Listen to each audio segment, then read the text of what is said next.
Namaste, welcome to Y News. The news sponsored by Vaira Family Restaurant, National Highway, Tetegunta.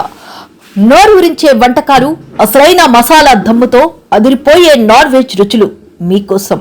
విచ్చేయండి Wyra family restaurant, national highway, Tetagunta, Tuni మండలం, కాకినాడ జిల్లా. అంబేద్కర్ కోనసీమ జిల్లా ముమ్మిడివరం ప్రభుత్వ degree కళాశాల అభివృద్ధికి ముందడుగు పడింది. ₹1 కెనరా బ్యాంక్ సిఎస్ఆర్ నిధుల్లో చేపట్టనున్న కళాశాల అభివృద్ధి పనులకు ప్రభుత్వ స్థానిక ఎమ్మెల్యే దాట్ల సుబ్బరాజు, ఎంపీ హరీష్ మాధుర్ శంకుస్థాపన చేశారు. ఈ సందర్భంగా మాట్లాడిన ప్రభుత్వ దాట్ల సుబ్బరాజు, సిఎస్ఆర్ నిధుల ద్వారా ప్రభుత్వ డిగ్రీ కళాశాలలో మౌలిక వసతులు బలోపేతమవుతాయని, భవిష్యత్ తరాలకు నాణ్యమైన విద్య, మెరుగైన సదుపాయాలు అందుబాటులోకి వస్తాయని అన్నారు. ఎంపీ హరీష్ మాధుర్ మాట్లాడుతూ గ్రామీణ ప్రాంతాల్లో ఉన్నత విద్యను బలోపేతం చేయడమే లక్ష్యంగా ఈ అభివృద్ధి పనులు ఉపయోగపడతాయని తెలిపారు. ఈ కార్యక్రమంలో సిఎస్ఆర్ నిధుల మంజూరులో కీలక పాత్ర పోషించిన ఆనంద గ్రూప్ చైర్మన్ కాశీ విశ్వనాథ రాజు కళాశాల అభివృద్ధి కోసం 25 లక్షల విరాళాన్ని ప్రకటించారు. అనంతరం ఈ కార్యక్రమానికి హాజరైన Canara bank MD and CEO Satyanarayana Raju, Ananda group chairman Kasi Viswanatha రాజులను ప్రభుత్వ దాట్ల సుబ్బరాజు, ఎంపీ హరీష్ మాధుర్ ఘనంగా సన్మానించారు.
మాటలు ఆయన మనిషి ఎలా ఉంటారో అంత అన్నమైనట్టు పనులు చేస్తూ ఉంటారు. బహుశా ఈ కాలేజీకి హరీష్ గారికి ఒక చిన్న సంబంధం కూడా ఉందని అనిపిస్తా ఉంది.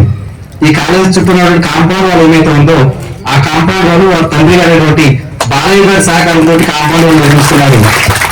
ఆ కాంపౌండ్ వాళ్ళు ఒక అద్భుతమైన బిల్డింగ్ కట్టేటువంటి ఒక ఆలోచన మన హరీష్ గారు చేయడం చాలా అదృష్టంగా నేను భావిస్తూ పైన ఉన్న పెద్దలందరికీ కూడా ప్రత్యేక ధన్యవాదం. మీరందరూ కూడా వచ్చి ఈ రోజు సహకరించారు.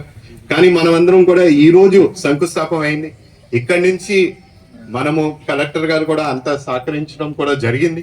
మనం దీన్ని ఎంత త్వరగా అయితే ఈ ఫస్ట్ స్లాబ్ అయినా దానికి కావాల్సిన సదుపాయం ఇన్ఫ్రాస్ట్రక్చర్ ఈ ఏర్పాట్లు చేయడం కన్స్ట్రక్షన్ది అది త్వరలోనే మనం పూర్తి చేసుకుంటూ అది అవుతున్న కొద్దీ ఈ సెకండ్ ఫేజ్ లో రావాల్సిన మిగతా క్లాస్ రూమ్స్ అన్నిటినీ కూడా పూర్తి చేసే విధంగా అడుగుజాడల్లో ముందుకు వెళ్దామని కూడా మరొకసారి తెలియపరచుకుంటూ నాకు ఈ అవకాశం ఇచ్చిన